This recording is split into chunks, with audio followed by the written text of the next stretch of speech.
Welcome back to all of you, my dear students. So as you know, today we are going to discuss about molecular basis of inheritance. So this whole lesson, ಈ complete lesson ನಾನು 10 parts ಆಗಿ ನಿಮಗೆ ಪ್ರತಿಯೊಂದು part 1, part 2, part 10 ಅಂತ ಹೇಳಿ ಅಲ್ಲಿ ತನಕನೂ videos ನಾನು daily upload ಮಾಡ್ತಾ ಇರ್ತೀನಿ. So stay tuned and understand this carefully what I am going to tell you now. ಓಕೆನಾ? ಸೊ ಈ ಲೆಸನ್ ನಿಮಗೆ ಕಷ್ಟ ಅಂತ ಅನ್ಸೋದೇ ಇಲ್ಲ, ಯಾಕಂದ್ರೆ ಬಹಳ ಸಿಂಪಲ್ ಇದೆ. ಸ್ವಲ್ಪ ನೀವು ಲಾಜಿಕ್ ಆಗಿ ಥಿಂಕ್ ಮಾಡಿಬಿಟ್ಟು ಕರೆಕ್ಟ್ ಆಗಿ ನೀವು ಕಾನ್ಸೆಪ್ಟ್ ನ ಅರ್ಥ ಮಾಡ್ಕೊಂಡ್ರೆ ಪ್ರಾಬ್ಲಮ್ಸ್ ನ ನೀವು ಚೆನ್ನಾಗಿ ಸಾಲ್ವ್ ಮಾಡ್ಬೋದು. ಈ ಲೆಸನ್ ಇಂದ ಪ್ರಾಬ್ಲಮ್ ಸ್ವಲ್ಪ ಕಷ್ಟ ಅನ್ಸುತ್ತೆ ಅಂತ ಯಾರೆಲ್ಲ ಹೇಳ್ತಾ ಇದ್ರಲ್ಲ, ಸೊ ನೋ ಡೌಟ್ ಇನ್ ಮುಂದೆ ನಿಮಗೆ ಆತರ ಅನ್ಸೋದಿಲ್ಲ, ಯಾಕಂದ್ರೆ ನಾನು ಕ್ರಿಸ್ಟಲ್ ಕ್ಲಿಯರ್ ಆಗಿ ಅರ್ಥ ಆಗೋ ರೀತಿ ಪ್ರತಿಯೊಂದನ್ನು ಡೀಟೇಲ್ ಆಗಿ ಈಗ ನಿಮಗೆ ಎಕ್ಸ್ಪ್ಲೇನ್ ಮಾಡ್ತೀನಿ. ಸೊ ಈ molecular base of inheritance topic ಅಲ್ಲೇನೆ ಅಂದ್ರೆ ಲೆಸನ್ ಟೈಟಲ್ ಅಲ್ಲೇನೆ ಏನಂತ ಇದೆ, ಇನ್ಹೆರಿಟೆನ್ಸ್ ಅಂತ ಇದೆ. ಸೊ ಇನ್ಹೆರಿಟೆನ್ಸ್ ಅಂತ ಅಂದ್ರೆ ಇನ್ಹೆರಿಟ್ ಆಗೋದು ಅಂತ ಅರ್ಥ. ಮೀನ್ಸ್ ಒಂದ್ ಜನರೇಷನ್ ಇಂದ ಇನ್ನೊಂದ್ ಜನರೇಷನ್ ಗೆ ಪಾಸ್ ಆಗುತ್ತೆ, ಟ್ರಾನ್ಸ್ಫರ್ ಆಗುತ್ತೆ. ಸೊ ಏನ್ ಪಾಸ್ ಆಗುತ್ತೆ, ಜೆನೆಟಿಕ್ ಮೆಟೀರಿಯಲ್, ಅದರ ಮಾಲಿಕ್ಯೂಲ್ ಲೆವೆಲ್ ಯಾವ ರೀತಿ ಇದೆ ಅಂತ ಹೇಳಿ ನಾವು ಅರ್ಥ ಮಾಡ್ಕೋಬೇಕು. ಸೊ ಜೆನೆಟಿಕ್ ಮೆಟೀರಿಯಲ್ ಇದೆ, ಅದರ ಮಾಲಿಕ್ಯೂಲ್ ಯಾವ ರೀತಿ ಅರೇಂಜ್ ಆಗಿದೆ, ಮಾಲಿಕ್ಯುಲರ್ ಲೆವೆಲ್, ಮಾಲಿಕ್ಯುಲರ್ ಬೇಸಿಸ್ ಯಾವ ತರ ಇದೆ ಅಂತ ಹೇಳಿ ಡೀಟೇಲ್ ಆಗಿ ನಾವು ಈ ಲೆಸನ್ ಅಲ್ಲಿ ನೋಡ್ತೀವಿ. ಸೊ ಮೇಜರ್ ಆಗಿ ಯಾವ್ದಾವ್ದು ಕಾನ್ಸೆಪ್ಟ್ ಇದೆ ಅಂತಂದ್ರೆ DNA, ಅದರ ಸ್ಟ್ರಕ್ಚರ್ ಯಾವ ರೀತಿ ಇರುತ್ತೆ, ಜೆನೆಟಿಕ್ ಮೆಟೀರಿಯಲ್ DNA ಅಂತಾನೆ ಹೆಂಗೆ ಗೊತ್ತಾಯ್ತು ಅಂತ ಹೇಳಿ, ನೆಕ್ಸ್ಟ್ RNA ನ ಇಂಪಾರ್ಟೆನ್ಸ್ ಕೊಟ್ಟಿದ್ದಾರೆ, replication, transcription, translation, genetic code, human genome. So ಪ್ರತಿಯೊಂದು DNA ಫಿಂಗರ್ ಪ್ರಿಂಟಿಂಗ್ ಕೊನೆಗೆ, ಸೊ ಪ್ರತಿಯೊಂದನ್ನು ಡೀಟೇಲ್ ಆಗಿ ನಾವು ಒಂದೊಂದೇ ಪಾರ್ಟ್ ಅಲ್ಲಿ ನೋಡ್ತಾ ಬರೋಣ. ಸೊ ಇವತ್ತಿನ ಪಾರ್ಟ್ ಅಲ್ಲಿ DNA ಬಗ್ಗೆ ಕಂಪ್ಲೀಟ್ ಆಗಿ ತಿಳ್ಕೊಳಕ್ಕೆ ನಾವು ಟ್ರೈ ಮಾಡೋಣ, ಸರಿನಾ? So let's begin. So you know that what is DNA. DNA ಅಂದಿದ ತಕ್ಷಣ ಬಯಾಲಜಿ ಸ್ಟೂಡೆಂಟ್ ನಾವು ಏನಂತ ಹೇಳ್ತೀವಿ, deoxyribonucleic acid. Everyone this know, ಈ ಫುಲ್ ಫಾರ್ಮ್ ಎಲ್ಲರಿಗೂ ಗೊತ್ತಿದೆ. ಸೊ ಅದರ ಫುಲ್ ಫಾರ್ಮ್ ಯಾವ ರೀತಿ ಬಂತು ಅಂದ್ರೆ ಆ ನೇಮ್ ಯಾವ ರೀತಿ ಹೇಳಿದ್ರು, ನಾಮನ್ಕ್ಲೇಚರ್ ಯಾವ ತರ ಬಂತು, ಸೊ ಆಮೇಲೆ ಆ ಸ್ಟ್ರಕ್ಚರ್ ಯಾವ ತರ ಇದೆ ಅಂತ ಹೇಳಿ ಡೀಟೇಲ್ ಆಗಿ ತಿಳ್ಕೊಳ್ಳೋಣ. ಸೊ ಮೊದಲನೇದಾಗಿ ಏನಂತ ಅಂದ್ರೆ, ನೀವು ಈ ತರ ಅರ್ಥ ಮಾಡ್ಕೊಳ್ಳಿ, ಒಂದು ಮುತ್ತಿನ ಹಾರ ಇದೆ, ಸರಿನಾ? ಈ ಮುತ್ತಿನ ಹಾರಕ್ಕೆ ನಾವೇನಂತ ಹೇಳ್ತಾ ಇದೀವಿ, DNA, ಪರ್ಲ್. ಓಕೆನಾ? ಚೈನ್, ಪರ್ಲಿನ್ ಚೈನ್ ಇದೆ. ಸೊ ಈ ಚೈನ್ ಅಲ್ಲಿ ಪ್ರತಿಯೊಂದು ಪರ್ಲ್ ಇದೆ ಅಲ್ಲ, ಅದು ಏನು ಅಂದ್ರೆ nucleotide. Okay, so means DNA is made up of nucleotide. Many nucleotide ಇರೋದ್ರಿಂದಾನೆ ಏನಂತ ಹೇಳ್ತೀವಿ, polynucleotide. So this complete DNA is made up of what? Polynucleotide, that is nucleotides.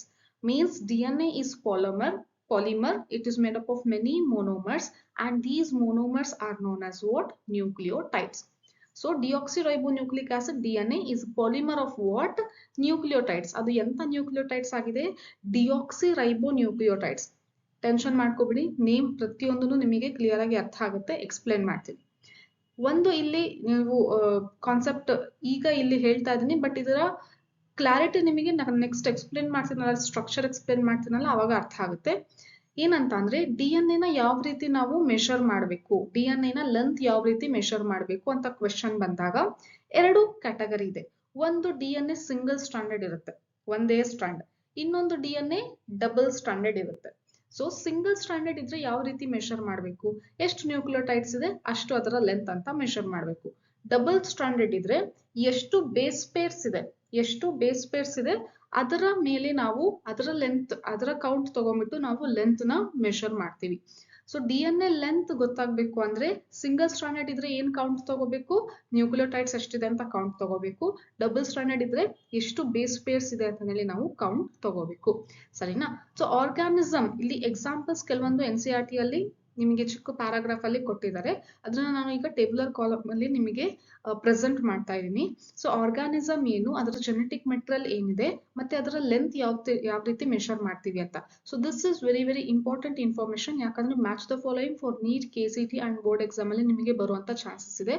So ಇದನ್ನ ನೀವು ಕರೆಕ್ಟ್ ಆಗಿ ನೋಟ್ ಮಾಡ್ಕೊಳ್ಳಿ. ಸೊ NCERT ಅಲ್ಲಿನೂ ಇದೆ, but ಈ ಇನ್ಫಾರ್ಮೇಶನ್ ನೀವು ನೋಟ್ ಮಾಡ್ಕೊಂಡ್ರೆ ಪ್ರಾಬ್ಲಮ್ಸ್ ಸಾಲ್ವ್ ಮಾಡ್ಬೋದು. ಕ್ವೆಶನ್ಸ್, ನ್ಯೂಮರಿಕಲ್ ಕ್ವೆಶನ್ಸ್ ಬರುತ್ತೆ, ಸೊ ಅದನ್ನ ನೀವು ಸಾಲ್ವ್ ಮಾಡ್ಬೋದು. ನೋಡಿ, ಇದು ಫಸ್ಟ್ ಆರ್ಗಾನಿಸಮ್ ಇದೆಲ್ಲ, this is virus, this is having single standard DNA. ಯಾವ ರೀತಿ ಇದೆ, ಸಿಂಗಲ್ ಸ್ಟ್ಯಾಂಡ್ DNA ಇದೆ, ಮತ್ತೆ ಅದು ಸರ್ಕಲ್ ಇದೆ, ಸಿಂಗಲ್ ಸ್ಟ್ಯಾಂಡರ್ಡ್ DNA ಸರ್ಕಲ್ ಇದೆ. ಸೊ ಅದಕ್ಕೆ ಸಿಂಗಲ್ ಸ್ಟ್ಯಾಂಡ್ ಇರೋದಕ್ಕೆ ನೋಡಿ, ಸಿಂಗಲ್ ಸ್ಟ್ಯಾಂಡ್ ಇದ್ರೆ ಯಾವ ರೀತಿ ಮೆಷರ್ ಮಾಡ್ತೀವಿ, ಸಿಂಗಲ್ ಸ್ಟ್ಯಾಂಡ್, SS ಅಂದ್ರೆ ಏನು, ಸಿಂಗಲ್ ಸ್ಟ್ಯಾಂಡ್, DS ಅಂತ ಅಂದ್ರೆ ಡಬಲ್ ಸ್ಟ್ಯಾಂಡ್. ಸಿಂಗಲ್ ಸ್ಟ್ಯಾಂಡ್ ಇದೆ ಯಾವ ರೀತಿ ಮೆಷರ್ ಮಾಡ್ತೀವಿ, that is nucleotides. So this is nucleotides, ಸರಿನಾ? ನೆಕ್ಸ್ಟ್ ಡಬಲ್ ಸ್ಟ್ರಾಂಡೆಡ್ ಇದ್ರೆ ಯಾವ ರೀತಿ ಮೆಷರ್ ಮಾಡ್ತೀವಿ? Base pairs. ಇಲ್ಲಿ ನೋಡಿ, ಲ್ಯಾಂಬ್ಡಾ ಫೇಜ್ ಅನ್ನೋದನ್ನು ಕೂಡ ಒಂದು ವೈರಸ್. ಈ ವೈರಸ್ ಅಲ್ಲಿ ಡಬಲ್ ಸ್ಟ್ರಾಂಡೆಡ್ DNA ಇದೆ, ಲೀನಿಯರ್ ಇದೆ. ಸೊ ಹಾಗಾಗಿ ಬೇಸ್ ಪೇರ್ಸ್ ಅಲ್ಲಿ ನಾವು ಮೆಷರ್ ಮಾಡ್ತಾ ಇದೀವಿ, ಸರಿನಾ? So this will be the structure. ಈ ತರ ಇರುತ್ತೆ ಅಂತ ಅರ್ಥ. So this is base pair. Strands ಎಷ್ಟಿದೆ? ಇದೊಂದು, ಇದೊಂದು. ಸೊ 2 ಸ್ಟ್ರಾಂಡ್ ಇದೆ. ಸೊ ಇಲ್ಲಿ ಏನಿರುತ್ತೆ? Base pairs. ಸೊ ಈ ಬೇಸ್ ಪೇರ್ಸ್ ಎಷ್ಟಿದೆ ಅಷ್ಟು DNA ನ ಲೆಂತ್ ಇದೆ ಅಂತ ಅರ್ಥ. ಓಕೆನಾ? Next, E coli bacteria. ಈಕೊಲೈ ಬ್ಯಾಕ್ಟೀರಿಯಾದಲ್ಲಿ DNA double stranded DNA circular ಇರುತ್ತೆ. ಸೊ ಇದರ ಲೆಂತ್ ಯಾವ ರೀತಿ ಅಂತ ಅಂದ್ರೆ ಎಷ್ಟು ಬೇಸ್ ಪೇರ್ಸ್ ಇದೆ ಅಂತಾನೆ 4.6 × 10⁶ base pairs. Human genome haploid ಕೊಟ್ಟಾಗ double stranded DNA linear 3.3 × 10⁹ base pairs. ಸರಿನಾ? ನೆಕ್ಸ್ಟ್ ನೋಡಿ, ಈಗ ನ್ಯೂಕ್ಲಿಕ್ ಆಸಿಡ್ ಅಂತ ಹೇಳ್ತೀವಿ. ಜೆನೆಟಿಕ್ ಮೆಟೀರಿಯಲ್ ನ ಇನ್ನೊಂದು ನೇಮ್ ಏನಂತ ಹೇಳ್ತೀವಿ? Nucleic acid. ಯಾಕಂದ್ರೆ ನ್ಯೂಕ್ಲಿಯಸ್ ಒಳಗಡೆ ಅಸಿಡಿಕ್ ಮೆಟೀರಿಯಲ್ ಇರುತ್ತೆ, ಅದಕ್ಕೆ ನಾವು ಏನಂತ ಕರಿತೀವಿ? Nucleic acid. DNA ಮತ್ತೆ RNA ಎರಡಿದೆ. ಓಕೆನಾ? ಸೊ ಮೊದಲನೇದಾಗಿ ನಾವು DNA ನ ಡೀಟೇಲ್ ಆಗಿ ತಿಳ್ಕೊಬೇಕು. ಈ NCERT ಅಲ್ಲಿ ಏನ್ ಕೊಟ್ಟಿದ್ದಾರೆ? DNA ಬಗ್ಗೆ ಡೀಟೇಲ್ ಆಗಿ ಕೊಟ್ಟಿದ್ದಾರೆ. ಡಿಫರೆನ್ಸ್ ಸ್ವಲ್ಪ ಅಲ್ಲಲ್ಲಿ RNA ಬಗ್ಗೆನೂ ಕೊಟ್ಟಿದ್ದಾರೆ, ಅದನ್ನು ಕೂಡ ನಾವು ನೋಡ್ತಾ ಬರೋಣ. ಸೊ ಈ DNA ಡಿಆಕ್ಸಿರೈಬೋ ನ್ಯೂಕ್ಲಿಕ್ ಆಸಿಡ್ ಇಷ್ಟು ದೊಡ್ಡ ಪಾಲಿಮರ್ ಇದೆ, ಚೈನ್ ಇದೆ. ಓಕೆನಾ? ಸೊ ಅದ್ರಲ್ಲಿ ಸಣ್ಣ ಸಣ್ಣ ಮೋನೋಮರ್ಸ್ ಇದೆ ಅಲ್ಲ, ಅದಕ್ಕೆ ಏನಂತ ಕರಿತೀವಿ ನಾವು?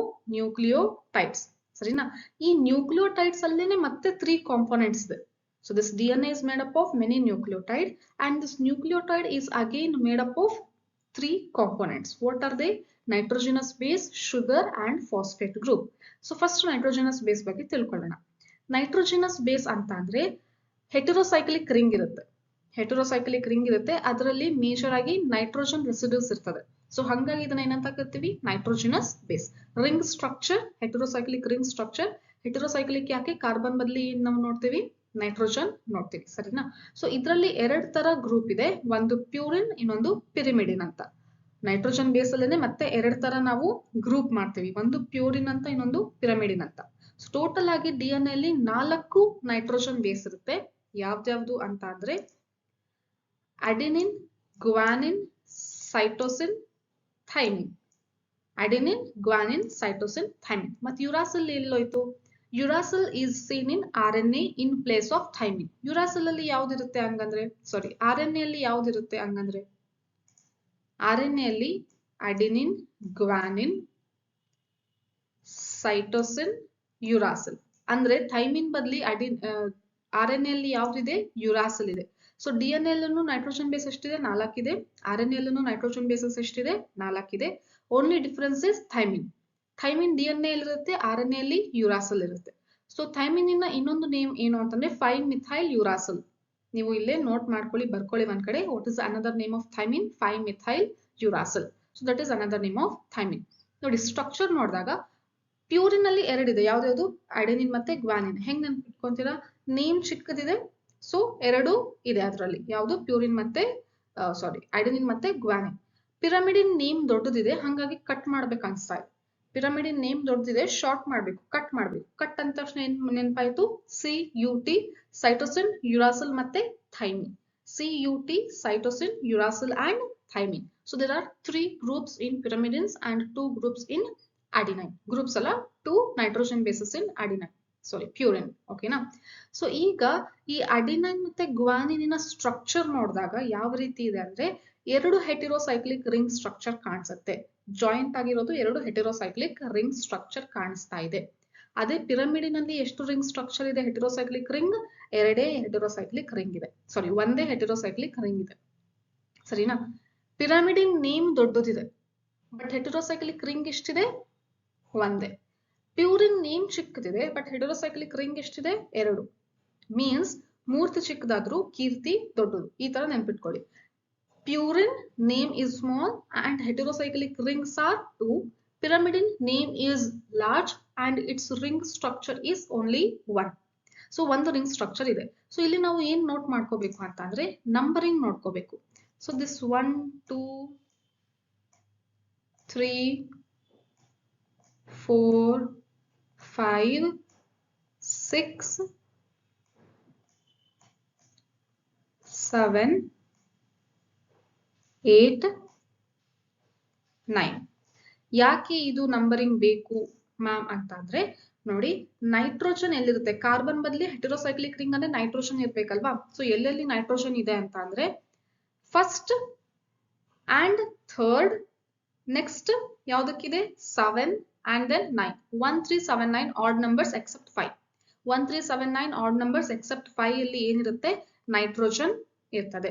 ಸೊ ಈ ಸ್ಟ್ರಕ್ಚರ್ ನಾವು ನೆನ್ಪಿಟ್ಕೋಬೇಕಾ, ಎಕ್ಸಾಮಿಗೆ ಕೇಳ್ತಾರ ಅಂತಂದ್ರೆ ನೋ, ಸ್ಟ್ರಕ್ಚರ್ ಕೇಳೋದಿಲ್ಲ, ಜಸ್ಟ್ ನಂಬರ್ಸ್ ನೆನ್ಪಿಟ್ಕೊಳ್ಳಿ ಎಲ್ಲೆಲ್ಲಿ ನೈಟ್ರೋಜನ್ ಇದೆ ಅಂತ. ಅದ್ರಲ್ಲೂ ಸ್ಪೆಸಿಫಿಕ್ ಆಗಿ ಯಾವ್ದು ಶುಗರ್ಗೆ ಜಾಯಿನ್ ಆಗುತ್ತೆ ಅದನ್ನ ನೆನ್ಪಿಟ್ಕೊಂಡ್ರೆ ಸಾಕು. ನೆಕ್ಸ್ಟ್ ಇಲ್ಲಿ ಪಿರಮಿಡನ್ಸ್ ಅಲ್ಲಿ ಎಲ್ಲೆಲ್ಲಿ ಇರ್ತದೆ ಅಂದ್ರೆ 1 and 3. 1 and 3 ಅಲ್ಲಿ ಏನಿರುತ್ತೆ, ನೈಟ್ರೋಜನ್. ಹೆಟೆರೋಸೈಕ್ಲಿಕ್ ಕಾರ್ಬನ್ ಬದಲಿ ಏನಿದೆ, ನೈಟ್ರೋಜನ್ ಇದೆ. ಸೊ ಇಲ್ಲೂ ಅಷ್ಟೇ 1 and 3, ಸರಿನಾ. ಸೊ ಈಗ ನೈಟ್ರೋಜನ್ ಎಲ್ಲೆಲ್ಲಿ ಇದೆ ಅಂತ ಗೊತ್ತಾಯ್ತು. 1 3 7 9 ಪ್ಯೂರಿನ್ಸ್ ಅಲ್ಲಿ, ಪಿರಮಿಡಿನ್ಸ್ ಅಲ್ಲಿ 1 and 3. ರಿಂಗ್ ಸ್ಟ್ರಕ್ಚರ್ ಜಾಸ್ತಿ ಇದೆ, ಸೊ ನಂಬರ್ ಕೂಡ ಜಾಸ್ತಿ. 1 3 7 9 ರಿಂಗ್ ಸ್ಟ್ರಕ್ಚರ್ ಒಂದೇ ಇದೆ, ನಂಬರ್ ಎರಡೇ 1 and 3, ಸರಿನಾ.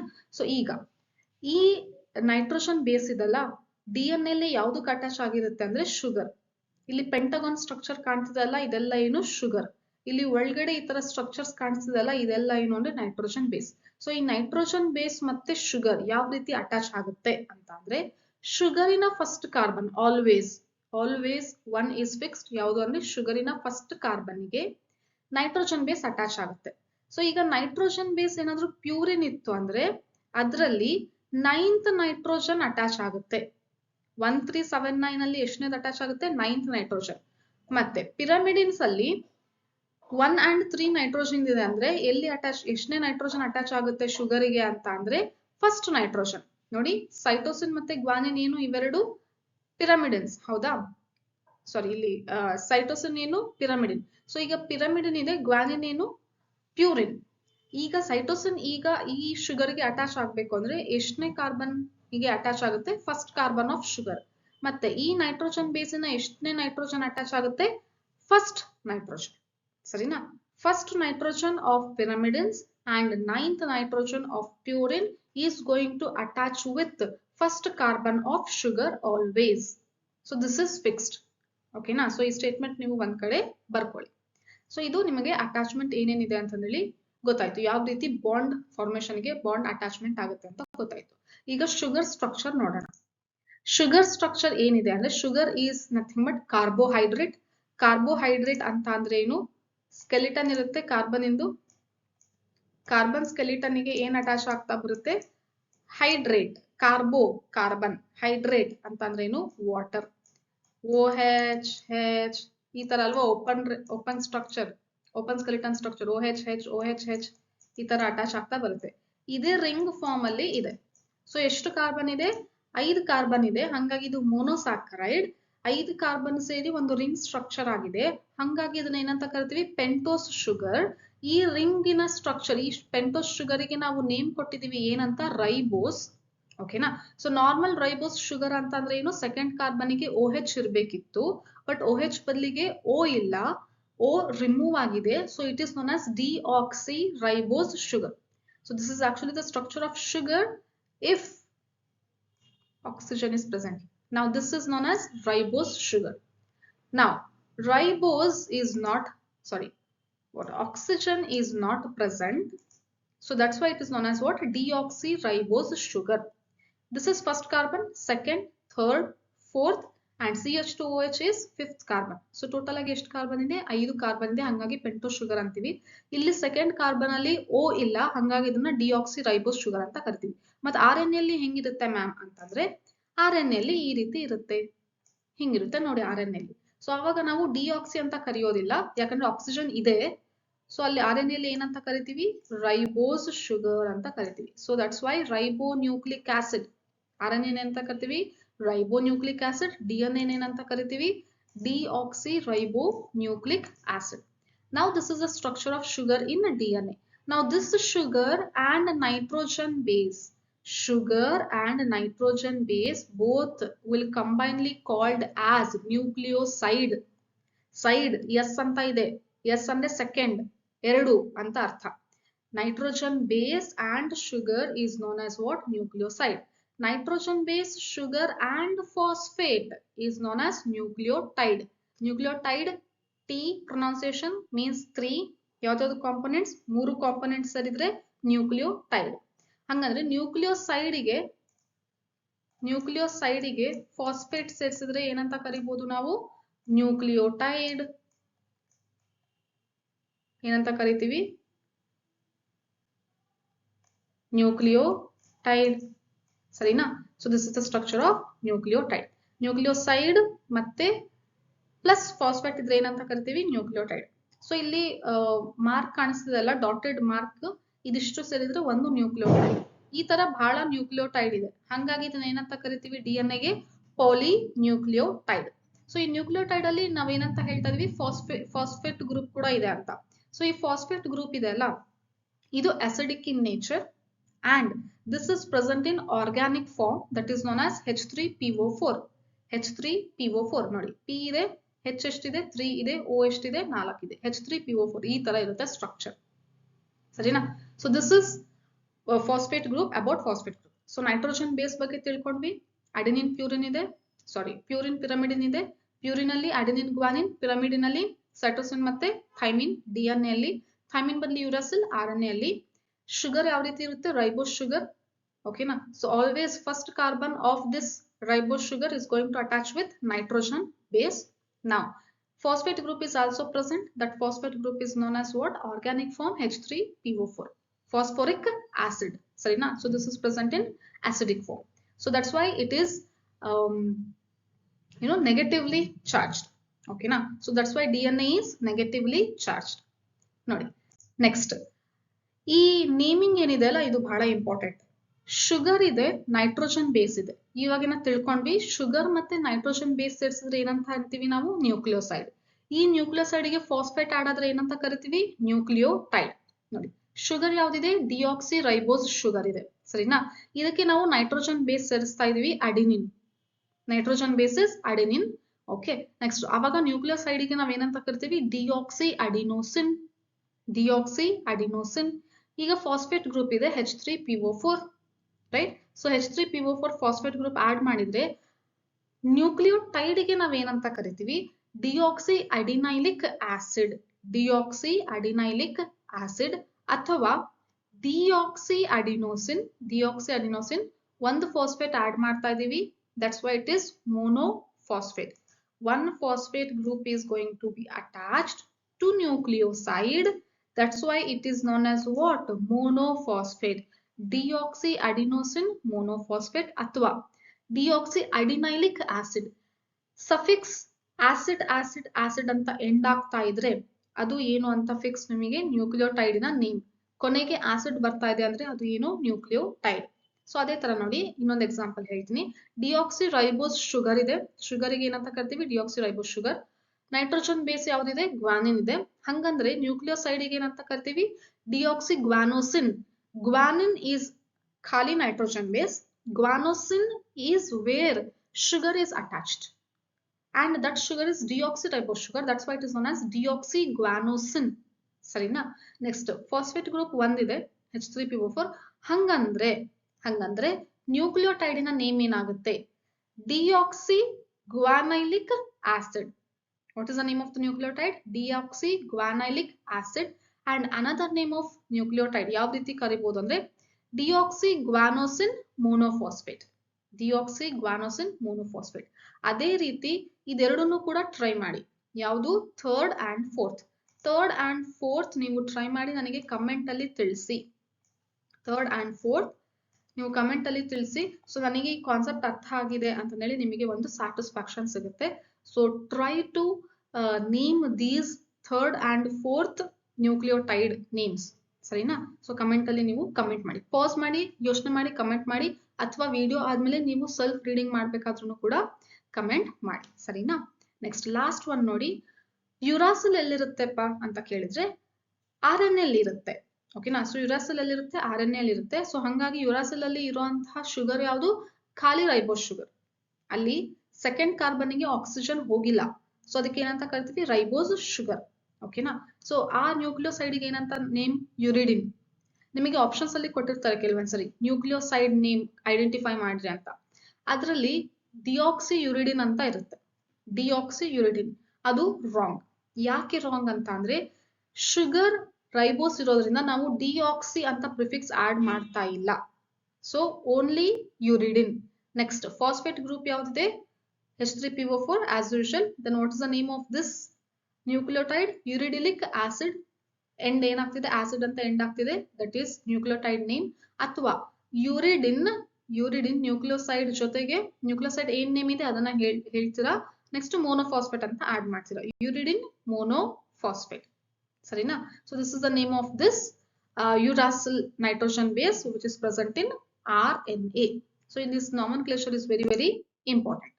ನೆಕ್ಸ್ಟ್ ಈಗ ನೋಡಿ ಬಾಂಡ್ ಯಾವ್ದ್ಯಾವ್ದಿದೆ ಅಂತ ಹೇಳಿ ನಾವು ತಿಳ್ಕೊಬೇಕಾಗತ್ತೆ. ಹಾಗಾಗಿ ಈ ಡಯಾಗ್ರಾಮ್ ನಾನು ಇಲ್ಲಿ ಹಾಕಿದೆ.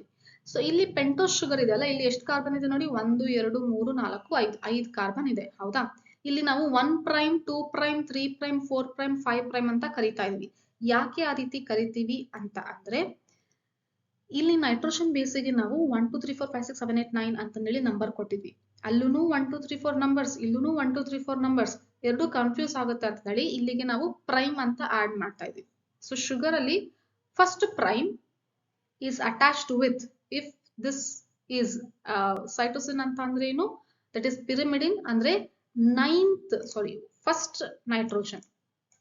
pyrimidine ಅಂದ್ರೆ first nitrogen, purine ಅಂತ ಅಂದ್ರೆ 9th nitrogen. ಸರಿನಾ? ಸೊ ಈ ಬಾಂಡಿಗೆ ನಾವು ಏನಂತ ಕರಿತೀವಿ? this bond is known as N-glycosidic bond. What is the name of the bond present between nitrogen base and sugar? That is known as what? N-glycosidic bond. N ಅಂದ್ರೆ nitrogen ಜೊತೆಗೆ attach ಆಗ್ತಿದೆ. Glycosidic, glycogen, glyco sugar ಜೊತೆ nitrogen base attach ಆಗ್ತಿರೋದಕ್ಕೆ N-glycosidic bond ಅಂತ ಕರಿತೀವಿ. ಸರಿನಾ? ಮತ್ತೆ ಇಲ್ಲಿ ನೋಡಿ ಫಸ್ಟ್ ಕಾರ್ಬನ್ನಿಗೆ ಯಾವಾಗ್ಲೂ ನೈಟ್ರೋಜನ್ ಬೇಸ್ ಅಟ್ಯಾಚ್ ಆಗ್ಬೇಕು. ಹಂಗಂದ್ರೆ ಇಲ್ಲಿ ಕಾಣಿಸ್ತಾ ಇದೆಯಲ್ಲ, ಸೊ ಇಲ್ಲಿ ಇಲ್ಲಿ ಕಾಣಿಸ್ತಿದೆಲ್ಲ ಈ ಶುಗರ್ ಏನಾದ್ರೂ ಸ್ಟ್ರೇಟ್ ಇದ್ದಿದ್ರೆ ನೈಟ್ರೋಜನ್ ಬೇಸ್ ಎಲ್ಲಿ ಬರ್ತಾ ಇತ್ತು? ಪಕ್ಕ ಬರ್ತಾ ಇತ್ತು. ಯಾಕೆ ಅಂತ ಕೇಳಿದ್ರೆ ನೋಡಿ ಫಸ್ಟ್ ಕಾರ್ಬನ್ಗೆ ಅಟ್ಯಾಚ್ ಆಗ್ಬೇಕು. ಹೌದಾ? ಸೊ ಈ ತರ ಇದೆ ಅಂತ ಅಂದ್ರೆ ಫಸ್ಟ್ 1 ಪ್ರೈಮಿಗೆ ಏನ್ ಅಟ್ಯಾಚ್ ಆಗ್ಬೇಕು? ಶುಗರ್.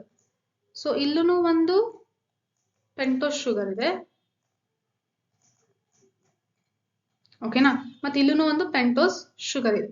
ಸೊ ಹಂಗಾಗಿ ನೈಟ್ರೋಜನ್ ಬೇಸ್ ಇಲ್ಲಿ ಅಟ್ಯಾಚ್ ಆಗ್ತಾ ಹೋದ್ರೆ ಇದು ಒಂದ್ ಸ್ಟ್ರಾಂಡ್ ಹೊರಗಡೆ ಬರುತ್ತೆ, ಇದೊಂದ್ ಸ್ಟ್ರಾಂಡ್ ಈ ರೀತಿ ಹೊರಗಡೆ ಬರುತ್ತೆ. ಓಕೆನಾ? ಸೊ ಎರಡು ಜಾಯಿನ್ ಆಗೋದೇ ಇಲ್ಲ. DNA ಎರಡು ಸ್ಟ್ರಾಂಡ್ ಜಾಯಿನ್ ಆಗಲ್ಲ. ಒಂದು ಈ ಕಡೆಗಿದೆ, ಒಂದು ಈ ಕಡೆಗಿದೆ. Nitrogen base. This is the strand and this is one nitrogen base and this is another nitrogen base. ಈ ರೀತಿ ಇದ್ರೆ ಎರಡು ಸ್ಟ್ರಾಂಡ್ ಜಾಯಿನ್ ಆಗುತ್ತಾ? ಇಲ್ಲ. ಇದೇ ಬೇರೆ ಸ್ಟ್ರಾಂಡ್ ಹೋಗುತ್ತೆ, ಇದೇ ಬೇರೆ ಸ್ಟ್ರಾಂಡ್ ಹೋಗುತ್ತೆ. Okay? Means if they have to be in the helix form, in the correct form, ಏನಾಗಬೇಕು? ಫಸ್ಟ್ ಕಾರ್ಬನ್ ಈ ಸೈಡ್ ಬರಬೇಕು. ಸೊ ಈ ಸೈಡ್ ಫಸ್ಟ್ ಕಾರ್ಬನ್ ಬರಬೇಕು ಅಂದ್ರೆ ನಾವು ಯಾವ ರೀತಿ ಬರೀಬೇಕು? ಉಲ್ಟಾ. ಗೊತ್ತಾಯ್ತಾ? So this is first carbon, second, third, fourth and fifth. ಸರಿನಾ? ಸೊ ಇಲ್ಲಿ ಏನಿರುತ್ತೆ? Nitrogen base. So that's Y ಇಲ್ಲಿ ಒಂದ್ ಸೈಡ್ 5 ಪ್ರೈಮ್ ಬಂದ್ರೆ ಇನ್ನೊಂದ್ ಸೈಡ್ ಏನಂತ ಬರುತ್ತೆ? ಇಲ್ಲಿ 3 ಪ್ರೈಮ್ ಬರುತ್ತೆ. This is 1 2 and 3. So DNA strands are always anti-parallel with each other. ಅಂದ್ರೆ ಒಂದು 5 ಪ್ರೈಮ್ ಇಂದ 3 ಪ್ರೈಮ್, 5 ಪ್ರೈಮ್ ಇಂದ 3 ಪ್ರೈಮ್ ಹೋದ್ರೆ ಇನ್ನೊಂದು 3 ಪ್ರೈಮ್ ಇಂದ 5 ಪ್ರೈಮ್. ಓಕೆನಾ? ಉಲ್ಟಾ. ಓಕೆ? ಸೊ ಒಂದು ಮೇಲ್ಗಡೆಯಿಂದ ಕೆಳಗಡೆ ರನ್ ಆಗ್ತಿದ್ರೆ ಇನ್ನೊಂದು ಕೆಳಗಡೆಯಿಂದ ಮೇಲ್ಗಡೆ ರನ್ ಆಗುತ್ತೆ ಅಂತ ಅರ್ಥ. So here what is this 3 and 3 prime? ಇಲ್ಲಿ ಯಾವ್ದಿದೆ? 5 ಪ್ರೈಮ್. ಗೊತ್ತಾಗ್ತಿದೆ ಅಲ್ಲ? ಸೊ ಇಲ್ಲೂ ಕೂಡ ಏನ್ ಬರುತ್ತೆ? Phosphate group like this. So this is the thing. One is 5 prime, another is 3 prime. So that's why DNA both strands are parallel but they are opposite with each other. Parallel ಏನೋ ಇದೆ, ಒಂದ್ರ ಪಕ್ಕ ಒಂದು parallel ಆಗಿದೆ, but in opposite direction. ಒಂದು straight ಇದ್ರೆ ಇನ್ನೊಂದು ಏನು ಇನ್ವರ್ಟ್ ಆಗಿರುತ್ತೆ, ಆ ರೀತಿ. ಓಕೆನಾ? ಸೊ ಈಗ ಇದರ ಬಾಂಡ್ ಬಗ್ಗೆ ತಿಳ್ಕೊಳ್ಳೋಣ. ಶುಗರ್ ಮತ್ತೆ ಫಾಸ್ಫೇಟ್, ಇಲ್ಲಿ ಯೆಲ್ಲೋ ಕಲರ್ ಕಾಣಿಸ್ತಿದೆಯಲ್ಲ, ಇದು ಫಾಸ್ಫೇಟ್, ಇದು ಶುಗರ್. ಓಕೆನಾ? ಶುಗರ್ ಮತ್ತೆ ಫಾಸ್ಫೇಟ್ ಮಧ್ಯೆ ಇರೋ ಬಾಂಡಿಗೆ ಏನಂತ ಕರಿತೀವಿ? Phospho ester bond. ಯಾವ ರೀತಿ ಅಂತ ಹೇಳಿ ನಾನು ಈಗ ನಿಮಗೆ ಬರ್ದು ತೋರಿಸ್ತೀನಿ. So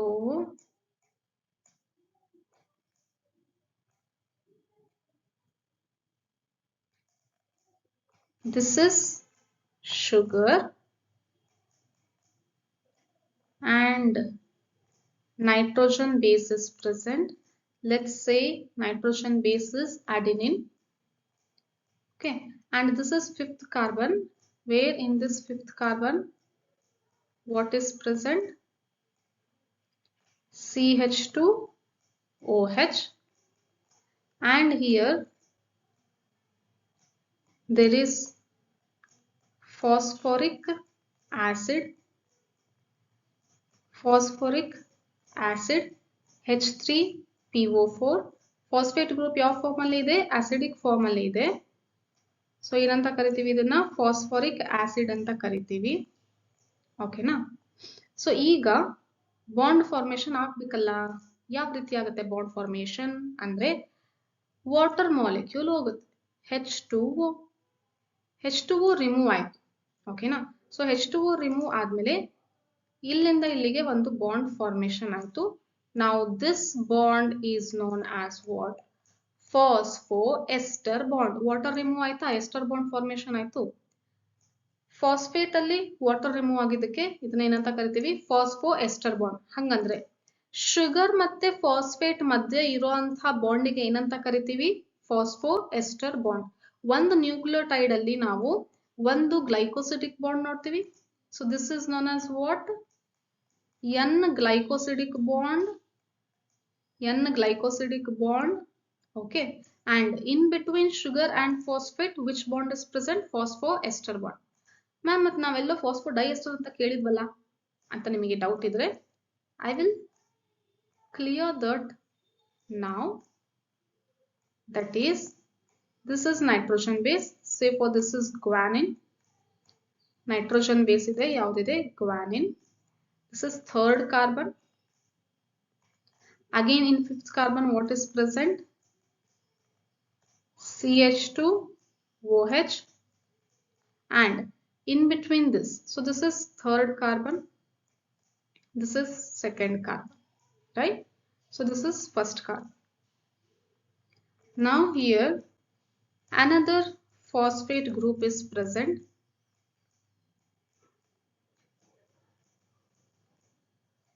That is in the form of what? Phosphoric acid.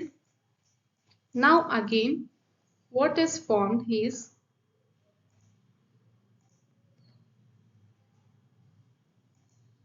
ಓಕೆನಾ? ಸೊ ಇಲ್ಲಿ ಏನಾಗುತ್ತೆ, ಇದೊಂದು ಶುಗರ್ ಇದೆ ಮತ್ತೆ ಇನ್ನೊಂದು ಫಾಸ್ಫೇಟ್ ಗ್ರೂಪ್ ಇದೆ. So again what is removed? Water is removed, H2O remove ಆಯ್ತು, ಮತ್ತೆ ಇಲ್ಲಿ ಬಾಂಡ್ ಯಾವ ಫಾರ್ಮೇಶನ್ ಆಯ್ತು? ಫಾಸ್ಫೋಎಸ್ಟರ್ ಬಾಂಡ್. ಮತ್ತೆ ಒಂದು ಶುಗರ್ ಅಂಡ್ ಫಾಸ್ಫೇಟ್ ಗ್ರೂಪ್ ಮಧ್ಯ ಒಂದು ಬಾಂಡ್ ಫಾರ್ಮೇಶನ್ ಆಗಿದೆ, ಅದು ಫಾಸ್ಫೋಎಸ್ಟರ್ ಬಾಂಡ್. ಆದ್ರೆ ಇಲ್ಲೂ ಕೂಡ ಕನೆಕ್ಟ್ ಆಗ್ಬೇಕಲ್ಲ. ಇದೊಂದು ನ್ಯೂಕ್ಲಿಯೋಟೈಡ್ ಆಯ್ತು, ಇದೊಂದು ನ್ಯೂಕ್ಲಿಯೋಟೈಡ್ ಆಯ್ತು, ಇನ್ನೊಂದು ನ್ಯೂಕ್ಲಿಯೋಟೈಡ್ ಆಯ್ತು. ಈ ಎರಡು ನ್ಯೂಕ್ಲಿಯೋಟೈಡ್ ಮಧ್ಯ ಬಾಂಡ್ ಫಾರ್ಮೇಶನ್ ಆಗ್ಬೇಕು. ಎರಡು ನ್ಯೂಕ್ಲಿಯೋಟೈಡ್ ಮಧ್ಯೆ ಯಾರಿದ್ದಾರೆ? ಫಾಸ್ಫೇಟ್ ಗ್ರೂಪ್ ಇದೆ. ಸೊ ಈ ಫಾಸ್ಫೇಟ್ ಗ್ರೂಪ್ ಮತ್ತೆ ಈ ನ್ಯೂಕ್ಲಿಯೋಟೈಡ್ ಜೊತೆ ಬಾಂಡ್ ಫಾರ್ಮೇಶನ್ ಮಾಡ್ಬೇಕಾಗುತ್ತೆ. ಸೊ ಹಂಗಾಗಿ ಮತ್ತೊಂದ್ಸರಿ ಬಾಂಡ್ ಫಾರ್ಮೇಶನ್ ಮಾಡ್ಬೇಕು ಅಂದ್ರೆ ಏನ್ ರಿಮೂವ್ ಆಗ್ಬೇಕು? ವಾಟರ್ ರಿಮೂವ್ ಆಗ್ಬೇಕು. ಸೊ ಅಗೇನ್ ಇಲ್ಲಿ ಏನಿದೆ ಅಂತ ಅಂದ್ರೆ HOH ಇದೆ, ಸರಿನಾ? ಸೊ ಇಲ್ಲಿರೋದು ಮತ್ತೆ ಇಲ್ಲಿರೋದು ಎರಡು ಏನ್ ರಿಮೂವ್ ಆಗುತ್ತೆ? ಸೇರಿ ವಾಟರ್ ಫಾರ್ಮೇಶನ್ ಆಯ್ತು, ವಾಟರ್ ರಿಮೂವ್ ಆಯ್ತು. ನಾವು this is known as phosphodiester bond. ಯಾಕೆ ಡೈಎಸ್ಟರ್ ಬಾಂಡ್ ಅಂತ ಕರೀತಾ ಇದೀವಿ?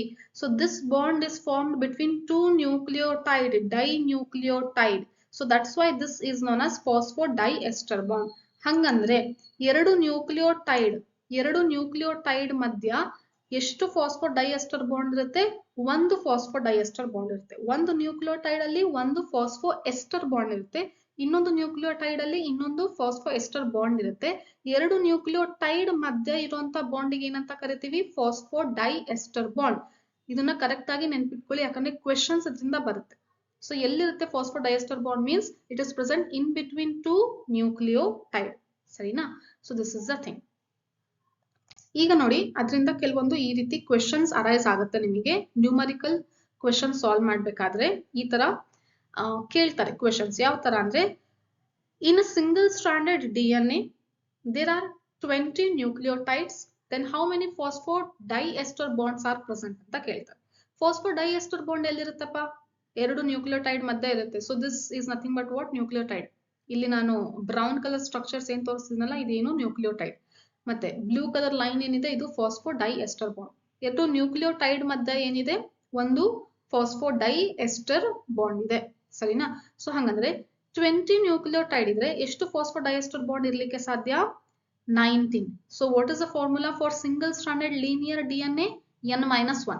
ನಿಮಗೆ ಡೈರೆಕ್ಟ್ ಆಗಿ ಸಿಂಗಲ್ ಸ್ಟ್ರಾಂಡೆಡ್ ಲೀನಿಯರ್ DNA ಅಂತ ಕೇಳಲ್ಲ. ನಾನು ಸ್ಟಾರ್ಟಿಂಗ್ ಇನ್ಫಾರ್ಮೇಶನ್ ಹೇಳಿದ್ದೆ. ಫಸ್ಟ್ ಎಕ್ಸ್ಪ್ಲೇನ್ ಮಾಡ್ಬೇಕಾದ್ರೆ ಒಂದು ಟೇಬುಲರ್ ಕಾಲಮ್ ಅಲ್ಲಿ ಹೇಳಿದ್ದೆ, ದಟ್ ಈಸ್ 5178 174 ವೈರಸ್ ಇದೆ, ಸಿಂಗಲ್ ಸ್ಟ್ರಾಂಡೆಡ್ DNA ಇದೆ ಅಂತ ಹೇಳಿದಾರೆ ಅದರಲ್ಲಿ. ಓಕೆನಾ? ಸಿಂಗಲ್ ಸ್ಟ್ರಾಂಡೆಡ್ DNA ಇರುತ್ತೆ ಅಂತ ಹೇಳಿರಲ್ಲ, ಡೈರೆಕ್ಟ್ ಆಗಿ ಏನಂತ ಕೊಟ್ಟಿರ್ತಾರೆ? ನಂಬರ್ ಆಫ್ ನ್ಯೂಕ್ಲಿಯೋಟೈಡ್ಸ್ ಇದೆ ಅಂತ ಕೊಟ್ಟಿರ್ತಾರೆ. ಬಟ್ ನೀವು ಅದನ್ನ ಯಾವ ರೀತಿ ತಿಳ್ಕೊಬೇಕು ಅಂದ್ರೆ, ಅದರಲ್ಲಿ ಸಿಂಗಲ್ ಸ್ಟ್ರಾಂಡೆಡ್ DNA ಇದೆನಾ, ಡಬಲ್ ಸ್ಟ್ರಾಂಡೆಡ್ DNA ಇದೆನಾ ಅಂತ ಹೇಳಿ ಅದ್ರ ಬೇಸಿಸ್ ಮೇಲೆ ಎಷ್ಟು ಗ್ಲೈಕೋಸಿಡಿಕ್ ಬಾಂಡ್, ಎಷ್ಟು ಫಾಸ್ಫೋಡೈಎಸ್ಟರ್ ಬಾಂಡ್ ಇದೆ ಅಂತ ಹೇಳಿ ಕಂಡುಹಿಡಿಬಹುದು. ಎಷ್ಟು ಗ್ಲೈಕೋಸಿಡಿಕ್ ಬಾಂಡ್ ಇದೆ ಅಂತಂದ್ರೆ ಎಷ್ಟು ನ್ಯೂಕ್ಲಿಯೋಟೈಡ್ಸ್ ಇರುತ್ತೆ ಅಷ್ಟು ಗ್ಲೈಕೋಸಿಡಿಕ್ ಬಾಂಡ್ ಇರುತ್ತೆ. ಯಾಕಂದ್ರೆ ಪ್ರತಿಯೊಂದು ನ್ಯೂಕ್ಲಿಯೋಟೈಡ್ ಅಲ್ಲೂ ಒಂದು ಗ್ಲೈಕೋಸಿಡಿಕ್ ಬಾಂಡ್ ಇದ್ದೇ ಇರುತ್ತೆ. ಆದ್ರೆ ಫಾಸ್ಫೋಡೈಎಸ್ಟರ್ ಬಾಂಡ್ ಅಂತ ಕೇಳಿದಾಗ ಏನ್ ಬರುತ್ತೆ ಆನ್ಸರ್? ಎರಡು ನ್ಯೂಕ್ಲಿಯೋಟೈಡ್ ಮಧ್ಯ ಬರುವಂತಹ bond phosphodiester bond. So you need to make sure about what type of genetic material it is, whether it is single stranded or it is double stranded, whether it is linear or whether it is circular. So make sure about that. So based on that, there are different formulas are there. If it is single stranded DNA, then what is the formula? Single stranded linear DNA. Then to find out the number of phosphodiester bond, the formula will be n-1. Then if it is single stranded circular, observe this diagram, it is single stranded circular. How many glycosidic bonds are there? Sorry, how many phosphodiester bonds are there? ಎರಡು nucleotide ಮಧ್ಯೆ ಒಂದು ಫಾಸ್ಫೋಡೈಎಸ್ಟರ್ bond. ಅದೇ ರೀತಿ ಎಷ್ಟಿದೆ? 5 nucleotide ಇದೆ ಅಂತಂದ್ರೆ 5 glycosidic bond ಇದೆ. So what will be the formula? Number of nucleotides is equal to number of phosphodiester bond. So that's why n is the formula for single stranded circular. For double stranded linear, this is the structure. ಎಷ್ಟು nucleotide ಇದೆ? 1 2 3 4 5 6 7 8 ಇದೆ. ಆದ್ರೆ ಫಾಸ್ಫೋಡೈಎಸ್ಟರ್ bond ಎಷ್ಟಿದೆ ನೋಡಿ? Only 1 2 3 4 5 6 are there. Blue color lines ಇರೋದೆಲ್ಲ ಏನು? ಫಾಸ್ಫೋಡೈಎಸ್ಟರ್ bond. So ಎಷ್ಟಿದೆ? 6 ಇದೆ. Means what will be the formula? n-2. If it is double stranded linear DNA, then formula will be n-2. Then if it is double stranded circular DNA, then again the formula will be n. ಎಷ್ಟು nucleotide ಇದೆ ಅಷ್ಟು ಏನ್ ಸಿಗುತ್ತೆ? Phosphodiester bond ಸಿಗುತ್ತೆ. So that's why the formula will be n. ಗೊತ್ತಾಯ್ತಾ? So ಇದು information ಬಹಳ important. ನಿಮಗೆ ಕ್ವೆಶನ್ ಸಾಲ್ವ್ ಮಾಡ್ಬೇಕಾದ್ರೆ ನ್ಯೂಮರಿಕಲ್ ಕ್ವೆಶನ್ಸ್ ಇದ್ರ ಬೇಸಿಸ್ ಮೇಲೆ ನಿಮಗೆ ಕ್ವೆಶನ್ಸ್ ಬರುತ್ತೆ. So make sure you have noted this in a separate book or in the NCERT. ಅಲ್ಲೇನೆ ಸಪರೇಟ್ ಆಗಿ ಬರೆದು ಇಟ್ಕೊಳ್ಳಿ, ಸೊ ದಟ್ ನೀವು ಕಾನ್ಸೆಪ್ಟ್ ಓದ್ಬೇಕಾದ್ರೆ ಯಾವತ್ತೂ ಮರೆಯಲ್ಲ. ಸರಿನಾ? ನೆಕ್ಸ್ಟ್ ಏನಾಯ್ತು? ಇಲ್ಲಿ ತನಕ DNA ಸ್ಟ್ರಕ್ಚರ್ ಬಗ್ಗೆ ನಾವು ತಿಳ್ಕೊಂಡ್ವಿ, ಅಂದ್ರೆ ಯಾವ ರೀತಿ ಇರುತ್ತೆ ಅಂತ ಹೇಳಿ ಒಂದು ಐಡಿಯಾ ಬಂದಿದೆ.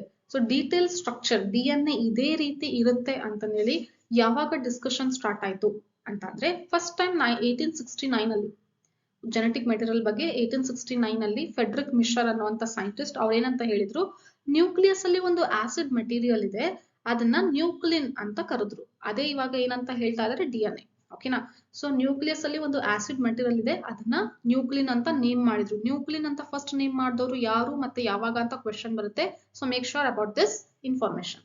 ನೆಕ್ಸ್ಟ್ NCERT ಅಲ್ಲಿ ಇರೋದನ್ನೇ ಅದನ್ನೇ ಸೈಂಟಿಸ್ಟ್ ನೇಮ್ಸ್ ಕೇಳ್ತಾರೆ. Next Maurice Wilkins and Rosalind Franklin. So ಇವರಿಬ್ರು ಏನ್ ಮಾಡಿದ್ರು ಅಂದ್ರೆ ಎಕ್ಸ್ರೇ ಡೈಫ್ರಾಕ್ಷನ್ ಮೆಥಡ್ ಅಂತ ಇದೆ. ಸೊ ಆ ಮೆಥಡ್ ಇಂದ ಅವ್ರು ಏನಂತ ಹೇಳಿದ್ರು, DNA ಇದೆಲ್ಲ ಯಾವ್ದೋ ಒಂದು ಹೆಲಿಕಲ್ ಸ್ಟ್ರಕ್ಚರ್ ತರ ಇದೆ, DNA ಏನಿದೆ ಟ್ವಿಸ್ಟ್ ಆಗಿರೋ ಹೆಲಿಕ್ಸ್ ಪ್ಯಾಟರ್ನ್ ಅಲ್ಲಿ ಇದೆ ಅಂತ ಹೇಳಿದ್ರು. ಮತ್ತೆ ಚರ್ಗಾಫ್ ಅನ್ನೋರು ಸೈಂಟಿಸ್ಟ್ ಇದಾರಲ್ಲ, ಅವರು ಕೆಲವೊಂದು ರೂಲ್ಸ್ ಹೇಳಿದ್ರು. DNA ಜೆನೆಟಿಕ್ ಮೆಟೀರಿಯಲ್ ಅಲ್ಲಿ ಬೇಸಸ್ ಯಾವ ರೀತಿ ಅರೇಂಜ್ ಆಗಿರುತ್ತೆ ಅಂತ ರೂಲ್ಸ್ ಹೇಳಿದ್ರು. ಸೊ ಇವರ ಇಬ್ಬರ ಐಡಿಯಾ ತಗೊಂಡ್ಬಿಟ್ಟು DNA ಎಕ್ಸಾಕ್ಟ್ಲಿ ಹಿಂಗೆ ಇದೆ ಅಂತಂದೇಳಿ ಸ್ಟ್ರಕ್ಚರ್ ನ ನಮಗೆ ಕರೆಕ್ಟ್ ಆಗಿ ಇಂಟ್ರೊಡ್ಯೂಸ್ ಮಾಡಿಕೊಟ್ಟವ್ರು ಯಾರು ಅಂದ್ರೆ Watson and Crick in the year 1953. ಯಾವಾಗ? In the year 1953 and they got Nobel Prize for the same. ಈ ಇನ್ವೆನ್ಷನ್ಗೆ ಅವರಿಗೆ ಏನ್ ಸಿಕ್ತು? ನೊಬೆಲ್ ಪ್ರೈಸ್ ಕೂಡ ಸಿಕ್ತು. ಕರೆಕ್ಟ್ ಆಗಿ DNA ಸ್ಟ್ರಕ್ಚರ್ ನ ನಮಗೆ ಎಕ್ಸ್ಪ್ಲೇನ್ ಮಾಡಿದಕ್ಕೆ ಏನ್ ಸಿಕ್ತು? ನೊಬೆಲ್ ಪ್ರೈಸ್ ಸಿಕ್ತು. ಅವ್ರೇನಂತ ಹೇಳಿದ್ರು? Double helix. DNA ಹೆಲಿಕ್ಸ್ ಇದೆ ಹೌದು, ಬಟ್ ಯಾವ ರೀತಿ ಇದೆ? ಡಬಲ್ ಹೆಲಿಕ್ಸ್ ಇದೆ. 2 ಸ್ಟ್ರಾಂಡ್ ಒಂದಕ್ಕೊಂದು ಈ ತರ ಟ್ವಿಸ್ಟ್ ಆಗಿ ಡಬಲ್ ಹೆಲಿಕ್ಸ್ ಇದೆ. ಸೊ ಈ ತರ ಮಾಡೆಲ್ ಇರುತ್ತೆ DNA ಅಲ್ಲಿ, ಈ ತರ ಸ್ಟ್ರಕ್ಚರ್ ಇದೆ, ಈ ತರ ಮೆಷರ್ಮೆಂಟ್ಸ್ ಇದೆ ಅಂತ ಹೇಳಿ ಕೊಟ್ಟಿದ್ದು ಯಾರು? ನಮಗೆ ಇಂಟ್ರೊಡ್ಯೂಸ್ ಮಾಡಿ ಕೊಟ್ಟಿದ್ದು ಯಾರು ಅಂತಂದ್ರೆ Watson and Crick in the year 1953. So Chargaff ಅವರು ಏನಂತ ಹೇಳಿದ್ರು ಈಗ ನೋಡೋಣ. That is amount of adenine is equal to amount of thymine. ಎಷ್ಟು ಅಡೆನಿನ್ ಇದೆ DNA ಅಲ್ಲಿ ಅಷ್ಟು ಥೈಮಿನ್ ಇದೆ. ಎಷ್ಟು ಗ್ವಾನಿನ್ ಇದೆ ಅಷ್ಟು ಸೈಟೋಸಿನ್ ಇದೆ. ಸಪೋಸ್ ಈಗ 20 ಅಡೆನಿನ್ ಇದೆ ಒಂದು DNA ಅಲ್ಲಿ ಅಂತ ತಿಳ್ಕೊಳ್ಳಿ, ಅಂದ್ರೆ 20 ಥೈಮಿನ್ ಇರುತ್ತೆ. 30 ಗ್ವಾನಿನ್ ಇತ್ತು ಅಂದ್ರೆ 30 ಸೈಟೋಸಿನ್ ಇರುತ್ತೆ. ಅರ್ಥ ಆಯ್ತಾ? ಸೊ ಎಷ್ಟು ಅಡೆನಿನ್ ಇದೆ ಅಷ್ಟು ಗ್ವಾನಿನ್ ಇದೆ. ಸೊ ಎಷ್ಟು ಅಡೆನಿನ್ ಇರುತ್ತೆ ಅಷ್ಟು ಥೈಮಿನ್ ಇರುತ್ತೆ, ಎಷ್ಟು ಗ್ವಾನಿನ್ ಇದೆ ಅಷ್ಟು ಸೈಟೋಸಿನ್ ಇದೆ. ಅಂದ್ರೆ ಅರ್ಥ ಏನು? ಎಷ್ಟು ಪ್ಯೂರಿನ್ ಇದೆ ಅಷ್ಟು ಪಿರಮಿಡಿನ್ ಇದೆ ಅಂತ ಅರ್ಥ. ಸೊ ಏನಂತ formula ಬರಿಬಹುದು? A+G is equal to C+T. A+G ಅಂದ್ರೆ ಎಷ್ಟು ಪ್ಯೂರಿನ್ ಇದೆ, ದಟ್ ಈಸ್ ಈಕ್ವಲ್ ಟು ಎಷ್ಟು ಪಿರಮಿಡಿನ್ ಅಂತ, C+T. ಇದನ್ನ ಈ ರೀತಿನೂ ಕೂಡ ಬರ್ಕೋಬಹುದು. ಇದನ್ನು ಒಂದೇ, ಇದನ್ನು ಒಂದೇ. A+G by C+T is always constant, that is equal to 1. So total ಆಗಿ AGCT ಎಲ್ಲ ಸೇರಿದ್ರೆ ಎಷ್ಟಿರಬೇಕು? 100. ಸರಿನಾ? So this is very very important to solve questions based on this concept in your NEET, KCT and board exams as well. ಸರಿನಾ? So ಇದರ basis ಮೇಲೆ ಬಹಳ ನಿಮಗೆ ಕ್ವೆಶನ್ಸ್ ಅರೈಸ್ ಆಗ್ತಾ ಹೋಗುತ್ತೆ. So make sure about this information. Correct ಆಗಿ ನೀವು ಇದನ್ನ ಬರ್ಕೊಳ್ಳಿ, ಅರ್ಥ ಮಾಡ್ಕೊಳ್ಳಿ ಕ್ಲಾರಿಟಿಯಿಂದ. ಸರಿನಾ? ಸೊ ಅಂದ್ರೆ ಅಡೆನಿನ್ ಎಷ್ಟಿದೆ ಅಷ್ಟೇ ಥೈಮಿನ್ ಇರುತ್ತೆ, ಎಷ್ಟು ಗ್ವಾನಿನ್ ಇದೆ ಅಷ್ಟು ಸೈಟೋಸಿನ್ ಇದೆ. ಅಂದ್ರೆ ಪ್ಯೂರಿನ್ ಎಷ್ಟಿದೆ ಅಷ್ಟು ಪಿರಮಿಡ್ ಇದೆ. That's why A+G by C+T is always constant. ಅಂದ್ರೆ ಒಂದು ಸ್ಟ್ರಾಂಡ್ ಅಲ್ಲಿ ಏನಿದೆ ಅಂತ ಗೊತ್ತಾದ್ರೆ ಇನ್ನೊಂದು ಸ್ಟ್ರಾಂಡ್ ಅಲ್ಲಿ ನಮಗೆ ಆರಾಮಾಗಿ ನಾವೇ ಬರಿಬಹುದು. ಸಪೋಸ್ ಒಂದ್ ಸ್ಟ್ರಾಂಡ್ ಅಲ್ಲಿ ಅಡೆನಿನ್ ಇದ್ರೆ ಇನ್ನೊಂದು ಸ್ಟ್ರಾಂಡ್ ಅಲ್ಲಿ ಏನಂತ ಬರಿತೀವಿ? ಗ್ವಾನಿನ್. ಬಿಕಾಸ್ ಅಡೆನಿನ್ ಇನ್ನೊಂದು ಸ್ಟ್ರಾಂಡ್ ಅಲ್ಲಿ ಏನಿರುತ್ತೆ? Thymine. Adenine always pairs with thymine with 2 hydrogen bond and guanine always pairs with cytosine with 3 hydrogen bonds. ಸರಿನಾ? ಅಂದ್ರೆ ಒಂದ್ ಸ್ಟ್ರಾಂಡ್ ಅಲ್ಲಿ ಅಡೆನಿನ್ ನೈಟ್ರೋಜನ್ ಬೇಸ್ ಇದ್ರೆ ಇನ್ನೊಂದು ಸ್ಟ್ರಾಂಡ್ ಅಲ್ಲಿ ಯಾವ ನೈಟ್ರೋಜನ್ ಬೇಸ್ ಇರುತ್ತೆ? ಥೈಮಿನ್. ಈ ಕಡೆ ಗ್ವಾನಿನ್ ಇದ್ರೆ ಈ ಕಡೆಗೆ ಸೈಟೋಸಿನ್, ಅಥವಾ ಈ ಕಡೆ ಸೈಟೋಸಿನ್ ಇದ್ರೆ ಈ ಕಡೆಗೆ ಗ್ವಾನಿನ್, ಈ ಕಡೆಗೆ ಥೈಮಿನ್ ಇದ್ರೆ ಈ ಕಡೆಗೆ ಅಡೆನಿನ್. ಅಂದ್ರೆ ಒಂದು ಸ್ಟ್ರಾಂಡ್ ಅಲ್ಲಿ ಯಾವ ನೈಟ್ರೋಜನ್ ಬೇಸ್ ಇದೆ ಅಂತ ಗೊತ್ತಾದ್ರೆ ಇನ್ನೊಂದು ಸ್ಟ್ರಾಂಡ್ ನಿಂದ ನಾವೇ ಕಂಡುಹಿಡಿಯಬಹುದು. Means these two DNA strands will complement with each other. They are always complementary. They will show always complementary with each other. Okay na? So this is the thing. ಹಾಗಾಗಿ DNA ಕೂಡ ಈಸಿಯಾಗಿ replicate ಆಗುತ್ತೆ. ಯಾಕಂದ್ರೆ ಒಂದು strand ಅಲ್ಲಿ ಏನಿದೆ ಅದನ್ನ ಈಸಿಯಾಗಿ ನಾವು ಕಾಂಪ್ಲಿಮೆಂಟರಿ ಇಂದ ಕಾಪಿ ಮಾಡ್ಕೋಬಹುದು. So that's Y DNA will make its copy, it will make its replica. ಸರಿನಾ? So that is also the findings of this Erwin Chargaff. Okay, so we will see the structure in detail now. So DNA double helix structure ಬಗ್ಗೆ ಬರೀರಿ, Watson and ಕ್ರಿಕ್ model ಬಗ್ಗೆ ಬರೀರಿ ಅಂತಂದ್ರೆ ನೀವು ಈ ರೀತಿ DNA structure ಬರೀತೀರಾ, ಈ ಇನ್ಫಾರ್ಮೇಶನ್ ಬರೀತೀರಾ. ಸರಿನಾ? ಸೊ ನೋಡಿ, DNA ಯಾವ ರೀತಿ ಇದೆ? 2 ಸ್ಟ್ರಾಂಡ್ ಇದೆ DNA ಅಲ್ಲಿ. ಈ 2 ಸ್ಟ್ರಾಂಡ್ ಯಾವ ರೀತಿ ಕಾಯಿಲ್ ಆಗಿದೆ? ಹೆಲಿಕ್ಸ್ ಫಾರ್ಮ್ ಅಲ್ಲಿ ಒಂದಕ್ಕೊಂದು ಈ ತರ ಕಾಯಿಲ್ ಆಗಿದೆ. ಈ ಕಾಯಿಲಿಂಗ್ ಯಾವ ತರ ಇದೆ ಅಂದ್ರೆ, you just imagine you are that is ಯಾವ್ದ್ರಲ್ಲಿ ಇದೀರಾ ಅಂತಂದ್ರೆ ಟ್ವಿಸ್ಟೆಡ್ ಮೆಟ್ಲಿರುತ್ತೆ, ಸ್ಟೇರ್ಸ್ ಇರುತ್ತೆ, ಟ್ವಿಸ್ಟೆಡ್. ಓಕೆನಾ? ಸೊ ಕೆಲವೊಂದು ಹಳೆ ಕಾಲದ್ದು ಮನೆ ಅಥವಾ ರಾಜರ ಕಾಲದ ಮನೆಗಳಲ್ಲಿ, ಕೆಲವೊಂದು ಏನು ಹೋಟೆಲ್ಸ್ ಗಳಲ್ಲಿ ಈ ರೀತಿ ಇರುತ್ತೆ. So twisted stair case. So twisted stair case ಅಲ್ಲಿ ನೀವು ಹೊರಗಡೆ ಸೈಡ್ ಈ ತರ ಹಚ್ತಾ ಹೋಗ್ತಾ ಇದೀರಲ್ಲ, ಸೊ ಹೊರಗಡೆ ಸೈಡ್, ನಿಮ್ ಒಳಗಡೆ ಸೈಡ್ ಅಲ್ಲ, ಹೊರಗಡೆ ಸೈಡ್. ಸೊ ಈ ತರ ನೀವು ಹಚ್ತಾ ಹೋದ್ರೆ, so this is non as what? Right handed fashion. ಇದು ಹೊರಗಡೆ ಇದೆ, ರೈಟ್ ಸೈಡ್ ನೀವು ಈ ಕಡೆ ಕೈ ಹಿಡ್ಕೊಂಡು ಹಚ್ತಾ ಹೋಗ್ತಾ ಇದೀರಾ. So this is known as what? Right handed fashion. ಅಂದ್ರೆ ರೈಟ್ ಸೈಡ್ ಇಂದ ಈ ತರ ಟ್ವಿಸ್ಟ್ ಆಗಿದೆ. So this DNA is twisted in right handed fashion. ಓಕೆನಾ? ಸೊ DNA ಹ್ಯೂಮನ್ಸ್ ಅಲ್ಲಿ ಇರುವಂತ DNA ಯಾವ ರೀತಿ ಇದೆ? Right handed fashion. 2 ಸ್ಟ್ರಾಂಡ್ ಇದೆ, ಯಾವ ರೀತಿ ಟ್ವಿಸ್ಟ್ ಆಗಿದೆ? ರೈಟ್ ಸೈಡ್ ಇಂದ ಈ ರೀತಿ ಟ್ವಿಸ್ಟ್ ಆಗ್ತಾ ಬಂದಿದೆ.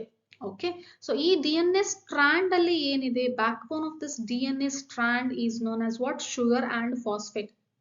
ಒಂದು ಶುಗರ್ ಮತ್ತೆ ಫಾಸ್ಫೇಟ್. ಮತ್ತೆ ಇಲ್ಲಿ ಒಳಗಡೆ ಏನಿದೆ, ಮೆಟ್ಲು ಹಚ್ತೀವಲ್ಲ, ಆ ಮೆಟ್ಲುಗಳೆಲ್ಲ ಯಾವ್ದ್ರಿಂದ ಆಗಿದೆ, that is nothing but what, nitrogen base. So ಮೆಟ್ಲೆಲ್ಲ ಯಾವ್ದ್ರಿಂದ ಆಗಿರೋದು, ನೈಟ್ರೋಜನ್ ಬೇಸಸ್. ಸೊ ಆ ಕಡೆ ಈ ಕಡೆ ಏನಿದೆ, sugar phosphate, sugar phosphate, and in the middle all these are known as nitrogen base. ಇಲ್ಲಿ ಕಾಣಿಸ್ತಾ ಇದೆ ನೋಡಿ, ಇದೆಲ್ಲ ನೈಟ್ರೋಜನ್ ಬೇಸ್, ಇಲ್ಲಿರೋದೇನು ಶುಗರ್ ಅಂಡ್ ಫಾಸ್ಫೇಟ್. ಓಕೆನಾ. Next, they are anti parallel with each other. ಅವಾಗ ಡಿಸ್ಕಸ್ ಮಾಡಿದ್ವಲ್ಲ, ಒಂದು 5 ಪ್ರೈಮ್ ಟು 3 ಪ್ರೈಮ್ ಇದ್ರೆ ಇನ್ನೊಂದು 3 prime to 5 prime. They are parallel but they are opposite with each other. Okay, in its direction. Okay, next, adenine ಮತ್ತೆ thymine ಗೆ 2 hydrogen bond ಇದ್ರೆ, guanine ಮತ್ತೆ cytosine ಗೆ 3 ಹೈಡ್ರೋಜನ್ ಬಾಂಡ್ ಇರುತ್ತೆ. So there are 3 types of bond in DNA. One is N-glycosidic bond, another is phosphoester and phosphodiester bond, and third one is hydrogen bond. So totally there are 3 types of bond present in a DNA structure. Next, ಇಲ್ಲಿ ನಾನು flower bracket ಹಾಕಿ ತೋರಿಸಿದ್ನಲ್ಲ, ಇದು 1 turn ಅಂತ ಅರ್ಥ. ಹಿಂಗ್ ಹತ್ತಿದ ತಕ್ಷಣ 1 turn, ಮತ್ತೆ next ಹಿಂಗ್ ಹತ್ತದು, 1 turn another turn, 1 turn another turn, ಈ ತರ. ಸೊ 1 ಟರ್ನ್ ಅದಕ್ಕೆ ಏನಂತ ಕರಿತೀವಿ, 1 pitch. Okay, so this one pitch measures about 3.4 nanometer. ಇದು one pitch ಇದೆ ಅಲ್ಲ, ಎಷ್ಟು ಅಂದ್ರೆ 3.4 nanometer ಇದೆ.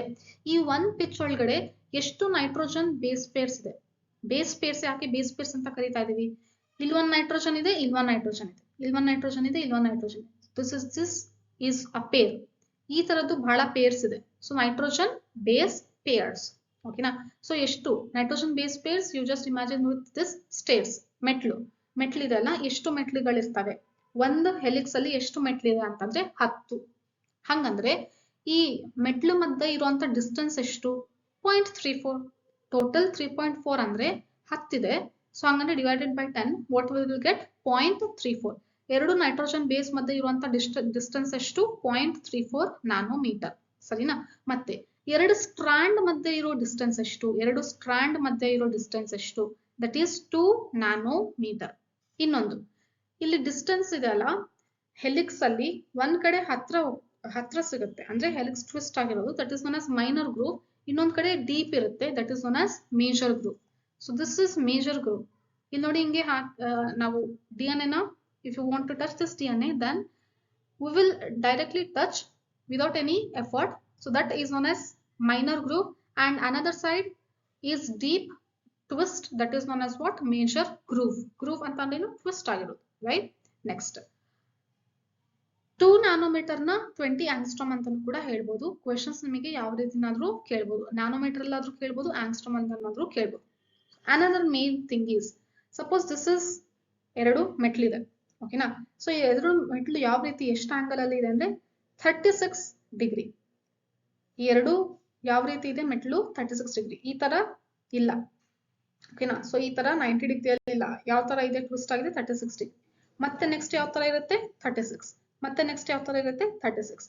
Like this, all these base pairs are stacking one over the other with 36 degree angle, making 36 degree angle. ಅಂದ್ರೆ ಎಲ್ಲ ಮೆಟ್ಲು ಒಂದ್ರ ಮೇಲೆ ಒಂದು ಸ್ಟ್ರೇಟ್ ಇಲ್ಲ, ಈ ತರ ಟ್ವಿಸ್ಟ್ ಇದೆ, 36 ಡಿಗ್ರಿ. Next 36, 36, 36, 36, like this. ಸರಿನಾ. ಸೊ ಒಂದು ಈ ಇದರಲ್ಲಿ ಪಿಚ್ ಅಂದ್ರೆ ಎಷ್ಟಿರುತ್ತೆ, 360 ಡಿಗ್ರಿ. 1 ಟರ್ನ್ ಅಂದ್ರೆ 360, ಅದರಲ್ಲಿ 10 ಬೇಸ್ ಪೇರ್ಸ್ ಇದೆ ಅಂದ್ರೆ ಪ್ರತಿಯೊಂದು ಆಂಗಲ್ ಎಷ್ಟಾಗುತ್ತೆ, 36 ಡಿಗ್ರಿ ಆಂಗಲ್ ಇರುತ್ತೆ. ಸೊ ಓಕೆನಾ. ಸೊ ಇದು right handed fashion. And this DNA is known as BDNA. Human ಅಲ್ಲಿ ಇರುವಂತದ್ದು ಇದು DNA, BDNA. ಈ ತರ ಬೇರೆ ಬೇರೆ ಇದೆ, ADNA, ADNA, cDNA, zDNA ಅಂತ. ಏನು ಅದರಲ್ಲಿ ಚೇಂಜಸ್ ಇರುತ್ತೆ ಅಂತಂದ್ರೆ, ಮೇ ಬಿ ಇಲ್ಲಿ 10 ಇದೆ ಅಲ್ಲ ನೈಟ್ರೋಜನ್ ಬೇಸ್ ಪೇರ್ಸ್ 10 ಇದೆ ಅಲ್ಲ, ಸೊ ಅದ್ರ ಬದಲಿ ಬೇಸ್ ಪೇರ್ಸ್ ಎಷ್ಟು ಇರ್ಬೋದು ಅಂದ್ರೆ 11 ಇರ್ಬೋದು, 12 ಇರ್ಬೋದು, 15 ಇರ್ಬೋದು. So may be slightly differing in its structure, but almost it is same. Okay. So but humans ಅಲ್ಲಿ ಇರುವಂತ ಈ DNA ಸ್ಟ್ರಕ್ಚರ್ ನಾವಿವಾಗ ಏನು ಡಿಸ್ಕಸ್ ಮಾಡ್ತಿದೀವಲ್ಲ, this is known as what, BDNA. ಸರಿನಾ. ಈ DNA ಸ್ಟೇಬಲ್ ಇರ್ಲಿಕ್ಕೆ ಕಾರಣ ಏನು, why this DNA is stable ಅಂತಂದ್ರೆ, the plane of one base pair stacks over the other. ಒಂದು ಬೇಸ್ ಪೇರ್ ಇನ್ನೊಂದು ಬೇಸ್ ಪೇರಿನ ಆಂಗಲ್ ಯಾವಾಗಲೂ ಕರೆಕ್ಟ್ ಇರುತ್ತೆ, ಹೆಚ್ಚು ಕಮ್ಮಿ ಆಗೋದಿಲ್ಲ. Always it makes 36 degree angle, and hydrogen bonds are also always same. Adenine, thymine, 2 hydrogen bond, guanine, cytosine, 3 hydrogen bond. Adenine, thymine, 2 hydrogen, cytosine, guanine, 3 hydrogen, like this. So because of this structure only, because of this character only, DNA structure, DNA helix is always stable. ಏನು ಜಾಸ್ತಿ changes ಆಗೋದಿಲ್ಲ. Generation to generation, ಎಷ್ಟೊಂದು generation ಇಂದ ಇದೇ DNA pass ಆಗ್ತಾ ಬಂದಿದೆ. ಏನಾದ್ರೂ change ಇದೆನಾ? ಒಂದ್ ಕಡೆ 36 ಇದೆ, ಇನ್ನೊಂದ್ ಕಡೆ ಬೇಡ 90 ಡಿಗ್ರಿ ಆಗೋಣ ಅಂತ 90 degree ಆಗುತ್ತೇನಾ? No. It is always same, it is stable, right? So that's why this genetic material is stable because of these two characters. ಒಂದು ಸ್ಟಾಕಿಂಗ್, ಬೇಸ್ ಪೇರ್ ಸ್ಟಾಕಿಂಗ್ ಆಗಿರೋದು, ಇನ್ನೊಂದು ಹೈಡ್ರೋಜನ್ ಬಾಂಡ್ಸ್ ಕರೆಕ್ಟ್ ಆಗಿ arrange ಆಗಿರೋದು. And this is BDNA, ಸರಿನಾ? So this is completely have explained about DNA structure. ಇನ್ನೊಂದು ಚಿಕ್ಕ concept ಇದೆ, explain ಮಾಡ್ತೀನಿ ನೋಡಿ. ಸೊ ಈ ಮಾಲಿಕ್ಯುಲರ್ ಬಯಾಲಜಿ ಲೆಸನ್ ಇರೋದೇ ಈ ಮೇನ್ ಕಾನ್ಸೆಪ್ಟ್ ಇಂದ. ಏನಿದು ಅಂದ್ರೆ central dogma of molecular biology. First ಏನಿದೆ, DNA ಜೆನೆಟಿಕ್ ಮೆಟೀರಿಯಲ್ ಇದೆ. Majority of the organisms DNA is the genetic material, ಹೌದಾ? ಸೊ ಈ DNA ಜೆನೆಟಿಕ್ ಮೆಟೀರಿಯಲ್ ಇದೆ. DNA ಇನ್ನೊಂದು ಕಾಪಿ ಮಾಡ್ಕೊಳ್ಳುತ್ತೆ, that is replica. That process is known as replication. ಒಂದು DNA ಅದೇ ತರ 2 DNA ಕಾಪಿ ಮಾಡುತ್ತೆ, ಅದಕ್ಕೆ ಏನಂತ ಕರಿತೀವಿ? ರೆಪ್ಲಿಕೇಶನ್. ಇದು ಒಂದು DNA ಹಂಗೆ ಹೇಳಿತು. ಈ ಇನ್ನೊಂದು DNA ಇತ್ತಲ್ಲ, ಅದೇನಾಗುತ್ತೆ ಅಂದ್ರೆ that will undergo transcription to form RNA. DNA ಇಂದ ಏನಾಯ್ತು? RNA ಆಯ್ತು. ನೆಕ್ಸ್ಟ್ RNA ಇಂದ ಏನಾಗುತ್ತೆ? ಪ್ರೋಟೀನ್ ಆಗುತ್ತೆ. And that process is known as what? Translation. ಹೆಂಗ್ ನೆನ್ಪಿಟ್ಕೊಂತೀರಾ ಅಂದ್ರೆ, ಫಸ್ಟ್ ನೀವು ಸ್ಕ್ರಿಪ್ಟ್ ಬರೀಬೇಕು, ಆಮೇಲೆ ಟ್ರಾನ್ಸ್ಲೇಟ್ ಮಾಡಬೇಕು. ಸಪೋಸ್ ನಿಮಗೆ ಯಾರಾದ್ರೂ ಕೇಳ್ತಾರೆ ಕನ್ನಡ ಇಂದ ಇಂಗ್ಲಿಷ್ ಟ್ರಾನ್ಸ್ಲೇಟ್ ಮಾಡಿ ಅಂತ.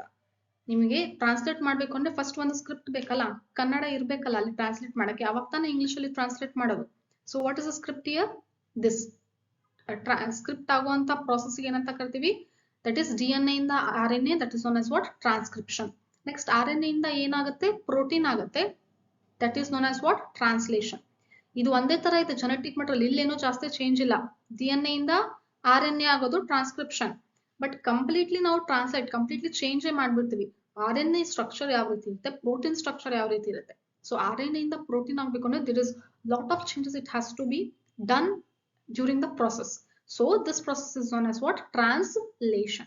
Completely change. ಸರಿನಾ? ಸೊ ಈಗ ಈ ಪ್ರೊಸೆಸ್ ಏನಂತ ಕರಿತೀವಿ?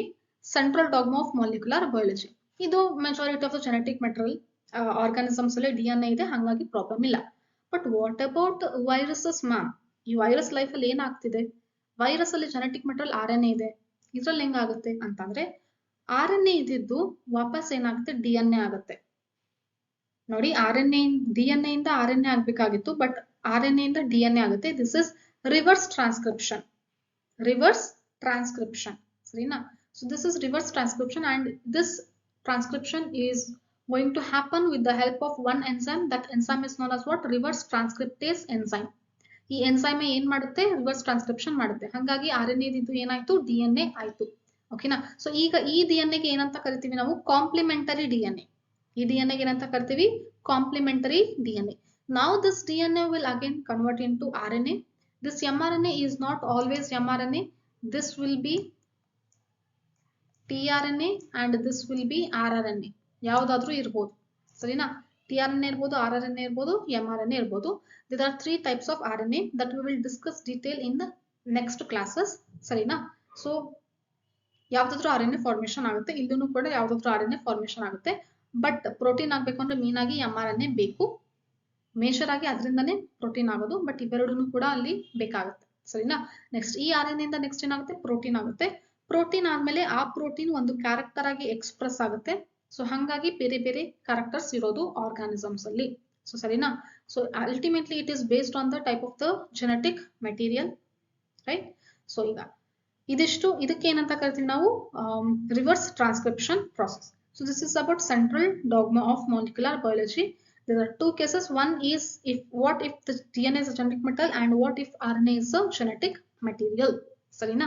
ಸೊ ನೆಕ್ಸ್ಟ್ ಜೆನೆಟಿಕ್ ಮೆಟೀರಿಯಲ್ ಇನ್ನ ಏನು ಯಾವ ರೀತಿ ಜೆನೆಟಿಕ್ ಮೆಟೀರಿಯಲ್ DNA ಅಂತಾನೆ ಗೊತ್ತಾಯ್ತು ಅಂತ ಹೇಳಿ ಕೆಲವೊಂದು ಎಕ್ಸ್ಪೆರಿಮೆಂಟ್ಸ್ ಇದೆ, ಅದನ್ನ ನೆಕ್ಸ್ಟ್ ವಿಡಿಯೋದಲ್ಲಿ ನಾನು ಎಕ್ಸ್ಪ್ಲೇನ್ ಮಾಡ್ತೀನಿ. ಸೊ ಈ ವಿಡಿಯೋದಲ್ಲಿ DNA ಸ್ಟ್ರಕ್ಚರ್ ಬಗ್ಗೆ ತಿಳ್ಕೊಂಡ್ವಿ. ಇದೇ ರೀತಿ ವಿಡಿಯೋಸ್ ನೋಡ್ತಾ ಇರಿ. Stay tune. Make sure you have subscribe this channel. Subscribe ಮಾಡಿ, ಫ್ರೆಂಡ್ಸ್ ಜೊತೆನೂ ಕೂಡ ಶೇರ್ ಮಾಡಿ. ಅಂಡ್ ನೀಟ್ ಟಿಪ್ಸ್ ಮತ್ತೆ ಟ್ರಿಕ್ಸ್ ಆಗಿರ್ಬೋದು, ಕೆಲವೊಂದು ಕ್ವಿಕ್ ರಿವಿಷನ್ ಆಗಿರ್ಬೋದು, ಕೆಲವೊಂದು ಮೆಥಡ್ಸ್ ಆಗಿರ್ಬೋದು ಸಾಲ್ವ್ ಮಾಡ್ಲಿಕ್ಕೆ ಎಲ್ಲದನ್ನು ಕೂಡ ನಾನು ಈ ಯೂಟ್ಯೂಬ್ ಅಲ್ಲಿ ಶಾರ್ಟ್ಸ್ ಮುಖಾಂತರ ಆಗಿರ್ಬೋದು ಅಥವಾ ಇನ್ಸ್ಟಾಗ್ರಾಮ್ ಅಲ್ಲಿ ರೀಲ್ಸ್ ಪೋಸ್ಟ್ ಮುಖಾಂತರ ಆಗಿರ್ಬೋದು ಮೆಟೀರಿಯಲ್ಸ್ ಎಲ್ಲ ಕೆಲವೊಂದು ಟೆಲಿಗ್ರಾಮ್ ಅಲ್ಲಿ ನಾನು ಶೇರ್ ಮಾಡ್ತಾ ಇದ್ದೀನಿ. So make sure you have following all these social media okay account. So ನಿಮಗೆ ಬೆನಿಫಿಟ್ ಸಿಗುತ್ತೆ. ಏನು ಅಂತಂದ್ರೆ ಫ್ರೀ ಆಗಿ ಕೂತ್ಕೊಂಡು ಮನೆಯಲ್ಲಿ ನೀವು ಪ್ರಿಪೇರ್ ಆಗ್ಬೋದು at any time, right? So I'll meet you in the next video. Stay tuned. Bye bye.